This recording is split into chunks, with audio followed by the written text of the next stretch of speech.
Hi hello ಎಲ್ಲರಿಗೂ ನಮಸ್ಕಾರ. ನಾನು ನಿಮ್ಮ ಪವನ್ ಗೌಡ. ತುಂಬ ದಿನ ಆದಮೇಲೆ ವೀಡಿಯೋದಲ್ಲಿ ಬಂದಿದ್ದೀನಿ. ಸೊ ಒಂದು ಬೀಚ್ ಜೊತೆ ವೀಡಿಯೋದಲ್ಲಿ ಬಂದಿದ್ದೀನಿ. ಸೊ ಬೀಚ್ ಸಕ್ಕರೆ ಮಾಲೀಕರನ್ನ ಪರಿಚಯ ಮಾಡಿಕೊಂಡು ಸೊ ಬೀಚ್ ಬಗ್ಗೆ ಕಂಪ್ಲೀಟ್ ವೀಡಿಯೋ ತಿಳ್ಕೊಂಡು ಬನ್ನಿ. ಸರ್ ನಮಸ್ತೆ. ನಮಸ್ತೆ ಸರ್ ನಿಮ್ಮ ಪರಿಚಯ ಮಾಡ್ಕೊಳ್ಳಿ. ಗಿರೀಶ ಚಾಮನಹಳ್ಳಿ. ಗಿರೀಶ ಚಾಮನಹಳ್ಳಿ. ಸರ್ ಓರಿಗೆ ಎಷ್ಟೆಲ್ಲಾಗಿದೆ? 4 ಇದೆಯಾ ಸರ್? ನಿಮ್ಮ ಮನೆ ಈ ಓರಿಗೆ ಬಂದಂಗಿದೆ ಹೆಂಗಿತ್ತು, ಏನೇ ಬದಲಾವಣೆ ಇದೆ, ಎಲ್ಲಿಂದ ತಂದು? ಇದು ಮಾಗಡಿಯಿಂದ ತಗೊಂಡು ಬಂದಿದ್ದು. ಮಾಗಡಿ ತಂದಾಗ ಎಷ್ಟರಲ್ಲಿತ್ತು ಇದು? ಕರು ಸಣ್ಣ ಕರು, ಹಾಲು ಕುಡಿ ಕರು ನಾವು ತಗೊಂಡು ಬಂದಿದ್ದು. ಹಾಲು ಕುಡಿ ಕರು ತಗೊಂಡು ಬಂದಿದ್ದು. ಈ ಓರಿ ಯಾವ ಬ್ಲಡ್ಲೇ ಅಂದರೆ ನಿಮ್ಗೆ ಏನಾರು ಗೊತ್ತಿದೆಯಾ? ಅಂದರೆ ಯಾವ ಓರಿ ಮಗ? ಇಲ್ಲ ಅದೇನಿದಿಲ್ಲ. ನಾವು ಒಂದು ಕರು ಹಸುನ ಹತ್ರ ಇದ್ದು ಹಾಕೊಂಡು ಬಂದ್ವಿ ಅಷ್ಟೇ. ಈ ಓರಿನ ಏನೇನು ನೋಡಿ ಇಟ್ಕೊಬಂದ್ರಿ ನೀವು ಅಲ್ಲಿಂದ? ಮಾಮೂಲಿ ಸುಳಿ, ಮಾಮೂಲಿ ಅದಕ್ಕೆ ಏನು ಬೇಕು, ಓರಿಗಾಗೋ ಲಕ್ಷಣ ಇದೆ ಎಲ್ಲ ನೋಡ್ಬಿಟ್ಟು ಹಾಕೊಂಡ್ಬಂದಿದ್ವಿ. ಓರಿಗೆ ಏನಿರ್ಬೇಕು ಅದು ಹಾಕೊಂಡ್ಬಂದು. ತುಂಬ ಸಣ್ಣ ಕರು ಅಂತ ಹೇಳಿದ್ವಿ ತಂದಾಗಿಂದ. ಹಾಲು ಕುಡಿ ಕರು. ಪಾಲನೆ ಪೋಷಣೆ ಹೇಗಿತ್ತು? ಮಾಮೂಲಿ ಡೈಲಿ ಹಾಲು ಮೊಟ್ಟೆ ಉಳ್ಳಿ ಕೊಡ್ತೀವಿ. ಇದು ಮಾಡಿ ಎಷ್ಟು ಟೈಮ್ ಕೊಡ್ತಿದ್ದೀರಾ ಹಾಲು ಮೊಟ್ಟೆ ಎಲ್ಲ? ಒಂದೇ ಟೈಮ್, ಬೆಳೆ ನೈಟ್ ಹೊತ್ತು ಮಾತ್ರ 1 ಲೀಟ್ರ್ ಹಾಲು ಮೊಟ್ಟೆ ಉಳ್ಳಿ ಕೊಡ್ತೀವಿ. ಸೊ ಈ ಓರಿಗೇನ ಹೆಸರೇನ ಇಟ್ಟಿದ್ದೀರಾ? ಏನಿಲ್ಲ ಇದಕ್ಕೆ. ಮುಂದೆ ಬನ್ನಿ. ನೋಡ್ತಾ ಇರ್ಬೋದು, ಓರಿ ತುಂಬ ಅಗ್ರೆಸಿವ್ ಆಗಿದೆ. ತುಂಬ ಸಾಧು ಗುಣನ ಆದರೆ ತುಂಬ ಕೋಪನೇ ಓರಿಗೆ? ಕೋಪ ಐತೆ, ತುಂಬ ಕೋಪನ. ಆದರೆ ನಮಗೇನೇ ಇದ್ದಿದೆ, ಬೇರೆಯವ್ರು ಬಂದರೆ ಯಾರನ್ನೂ ಸೇರಿಸಲ್ಲ. ಹೌದಾ? ಯಾರನ್ನೂ ಸೇರಿಸಲ್ಲ. ಹಸುಗಳು ಬಂದಾಗ ಯಾವ ರೀತಿ ಬಿಹೇವ್ ಮಾಡುತ್ತೆ ಓರಿ? ರ್ಯಾಶ್ ಆಗ್ಬಿಡ್ತಾನೆ ನಾವು. ತುಂಬ ರ್ಯಾಶ್ ಆಗ್ತದೆ. ದಿನ ಹಸುಗಳೆಲ್ಲ ಬರ್ತಿದ್ಯಾ? ಡೈಲಿ ಒಂದು 2 ಬರ್ತಾ ಇರ್ತವೆ. ಒಂದು ತೊಂದರೆ ಇಲ್ಲ. ಹಸು ಮೇಲೆ ಬಿಡೋಕ್ಕೆ ಏನು ಚಾರ್ಜ್ನ ಮಾಡ್ತಿದ್ದೀರಾ? 500 ರೂಪಾಯಿ. 500 ರೂಪಾಯಿ.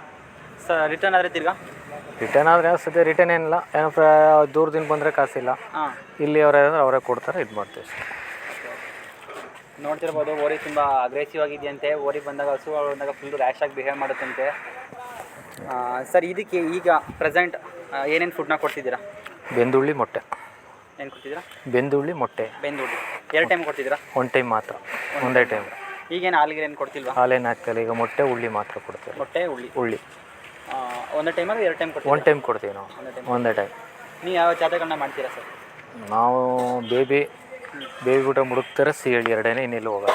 ಈ ವರ್ಷ ಎಲ್ಲ ಮುಡ್ತರೆಗೆಲ್ಲ ಹಾಕಿದ್ರಾ? ಮುಡ್ತಾರೆ ಹಾಕಿರಲಿಲ್ಲ, ಸಿಹಳಿ ಮಾತ್ರ ಇನ್ನೆಲ್ಲೂ ಹೋಗಿರಲಿಲ್ಲ. ಕಮಿಟಿಗೆ ಏನಾರ ಮಾಡ್ತೀರಾ? ಅದಕ್ಕೆ ಕಮಿಟಿ ಪ್ರೈಸಸ್ಗೆ ಹಾಕ್ತೀರಾ? ಹಾಕ್ತೀವಿ. ಈ ಸಲ ಆಗಲಿಲ್ಲ, ನಮ್ಮದು 4 ಆಗಲಿಲ್ಲ. ಹಾಕಿದ್ರಾ? ಆಗಲಿಲ್ಲ. ಬನ್ನೂರಲ್ಲಿ ಹಾಕಿದ್ರಾ? ಮುಡ್ತರೆಗೆಲ್ಲ ಹಾಕಿದ್ರಾ? ಮುಡ್ತರೆಗೆ ಹೋಗಿರಲಿಲ್ಲ, ಸಿಹಳಿ ಮಾತ್ರ. ಸಿಹಳಿ ಬನ್ನೂರು. ಇದು ಬನ್ನೂರು ಜೊತೆ ನಡಿಬೇಕಾದ್ರೆ 4 ಇತ್ತಾ? ಇಲ್ಲ, ಅವಾಗ 2 ಇತ್ತು. ಸಿಹಳಿ 4 ಇತ್ತು. ಮತ್ತು ಈಗ ಯುವ ರೈತರು ಬೀಚ್ ದೋರಿನ ಕಟ್ಟಬೇಕು ಅಂತ ಹೇಳಿದ್ರೆ ಸರ್, ನಿಮ್ಮ ಇದರಲ್ಲಿ ಏನು ಹೇಳಕ್ಕೆ ಇಷ್ಟಪಡ್ತೀರಾ? ಎಲ್ಲ ಅವ್ರವ್ರ ಅಭಿಪ್ರಾಯ, ಅವರ ಇಷ್ಟ. ಲೈಕ್ ಒಂದು ಪ್ರೋತ್ಸಾಹ ಮಾಡ್ತಾರೆ, ಒಂದು ಬಡದಾದ್ರೆ ಏನು ಹೇಳಕ್ಕೆ ಇಷ್ಟಪಡ್ತೀರಾ? ಅದನ್ನ ಹೇಳಿ. ಯುವ ರೈತರಿಗೆ ಕಟ್ಟೋರಿಗೆ ಇಲ್ಲ, ನಾಟಿ ಹಸು ಬೆಳೆಸಿ ಅಂತ ನಾನು ಅವತ್ತಿಂದ ಹೇಳ್ತೀವಿ, ಇವತ್ತು ಹೇಳ್ತೀವಿ. ನಮ್ಮಲ್ಲಿ ರೈತರಿಗೆ ಹೇಳೋದಷ್ಟೇ, ನಾಟಿ ಹಸು ಬೆಳೆಸ್ಬೇಕು. ನಾಟಿ ಹಸುನ ಬೆಳೆಸ್ತಾ ಹೋಗ್ಬೇಕು. ಬೆಳೆಸಿ. ಸರ್ ನೋಡ್ತಾ ಇರ್ಬೋದು ವೀಕ್ಷಕರೇ, ನಾವು ಪ್ರತಿ ವಿಡಿಯೋದಲ್ಲಿ ಹೇಳೋದು ಇಷ್ಟೇ, ಹಳ್ಳಿಕಾರನ್ನ ಬೆಳೆಸಿ ನಾಟಿ ದನ ಆಗೇನಿತ್ತು ಸಂತತಿ ಬತ್ತಾ ದಿನ ಕಡಿಮೆ ಆಗ್ತಾ ಹೋಗ್ತಾ ಇದೆ.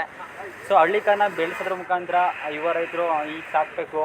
ಸರ್ ಯುವ ರೈತರಿಗೆ ಒಂದು ಓರಿ ತಗೋಬೇಕು ಅಂದರೆ ಸರ್ ಏನೇನು ಮೇನ್ ತಗೋಬೇಕು ಸರ್? ಅವ್ರಿಗೆ ಏನೂ ಗೊತ್ತಿಲ್ಲ, ಕಂಪ್ಲೀಟ್ ಈಗ ಈ ಫೀಲ್ಡ್ಗೆ ಬರ್ತಾರೆ. ಸುಳಿ ನೋಡಬೇಕು ಫಸ್ಟು, ಮಾಮೂಲಿ ಮೇಲೆ.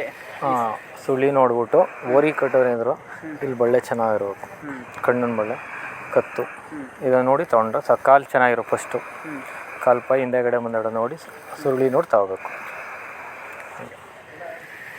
ಸರ್ ಈಗ ಬಂದಾಗಿಂದ ಮಿನಿಮಮ್ ಎಷ್ಟು ಕರುವಿನ ಬಿದ್ದಿದ್ದು ಓರಿದು? ಒಳ್ಳೊಳ್ಳೆ ಕರು ಬಿದ್ದಿದೆ. ಕರು? ಕರು ಕರುಗಳೆಲ್ಲ ಚೆನ್ನಾಗಿ ಬಿದ್ದಿದೆ. ಚೆನ್ನಾಗಿ ಒಳ್ಳೊಳ್ಳೆ ಕರು. ಅವರು ಬಂದು ಹೇಳ್ತಾ ಇದ್ದಾರೆ ನಮಗಿಂತ ಒಳ್ಳೆ ಕರ ಬಿದ್ದೈತೆ ಅಂತ. ಅವರು ಜಾಸ್ತಿ ಯಾವ ಭಾಗದಿಂದ ಹಸುಗಳು ಬರ್ತಾಯಿದೆ ಸರ್? ಎಲ್ಲ ಕಡೆಯಿಂದ ಇದು ಅಂತ ಎಲ್ಲ ಕಡೆ ಬರ್ತಾರೆ. ನಮಗೆ ಜಾಸ್ತಿ ಅಂದರೆ ಯಾವ ಭಾಗದಿಂದ ಬರ್ತಿದೆ ಅಂತ ಏನು ಗೊತ್ತಿಲ್ಲ, ಎಲ್ಲ ಕಡೆಯಿಂದ ಬರ್ತಾರೆ. ಎಲ್ಲ ಬರ್ತಾರೆ ನಮ್ಮದು ಇದು ಅದು ಅಂತ ಸುತ್ತ ಎಲ್ಲ ಬರ್ತಾರೆ. ನಮ್ಗೆ ಇಲ್ಲೇ ಅಂತಲೇ ಏನಿಲ್ಲ, ಸುತ್ತ ಎಲ್ಲ ಕಡೆಯಲ್ಲೂ ಬರ್ತಾರೆ, ತೊಂದರೆ ಏನಿಲ್ಲ. ಅಂದರೆ ಇವಾಗೆಲ್ಲ ನಮ್ಮ ತಾತ ಇತ್ತೊಳಗೆ ಓರಿ ಕಟ್ಟಿದ್ದೀವಲ್ವಾ, ಅವತ್ತಿನ ಶೆಡ್ಗಳ್ಸ್ ಎಲ್ಲ ಇದೇ ಕಲರ್ ಬರೋದಾ? ಸೊ ವೈಟಲ್ಲಿ ಬರುತ್ತಾ? ಅದು ನಮ್ಗೆ ಶೆಡ್ಗಳು ನಾವು ಯಾವುದು ಇದೇ ಕಲರ್ನ ತೊಗೊಳೋದು. ನೀವು ಇದೇ ಕಲರ್ ವೈಟ್ ಅದನ್ನ ಕಟ್ಟೋದು. ವೈಟ್ ಯಾವ ಯೂಸ್ ನಾವು ಸುಮಾರು ಶೆಡ್ಗಳು ನಾನು ನೋಡಿದ ಮಟ್ಟಿಗೆ ವೈಟ್ ಶೆಡ್ಗಳ್ಸ್ ಇದೆ. ಇಲ್ಲ ಇದೇ ಕಲರ್ ಬರುತ್ತಾ? ನೀವು ಕಟ್ತಿರೋದು ಬ್ಲ್ಯಾಕ್? ನಮ್ಮ ಬ್ಲ್ಯಾಕ್ ನಮ್ದು ಓರಿ. ಸರ್ ಈ ಮಧ್ಯದ ಭಾಗದಲ್ಲಿ ಆಲ್ಮೋಸ್ಟ್ ಬಿಳಿ ಬರುತ್ತೆ ಶೆಡ್ಗಳ್ಸ್, ಬ್ಲ್ಯಾಕ್ ಇದ್ರೆ. ಸರ್ ಬಣ್ಣ ಮೇಂಟೈನ್ ಮಾಡೋಕ್ಕೆ ಏನೇನು ಮೇಂಟೈನ್ ಮಾಡ್ತೀರಾ ಸರ್? ಬಣ್ಣ ಅಂದರೆ ಅದು ಬೀಜ ಮಾಡಿಸೋರು ಮಾತ್ರ ಬಣ್ಣ ಬರೋದು. ಬೀಜ ಮಾಡಿಸ್ಬೇಕು, ಬೀಜ ಮಾಡಿದ್ರೆ ಬಣ್ಣ ಬರೋದು, ಇಲ್ಲ.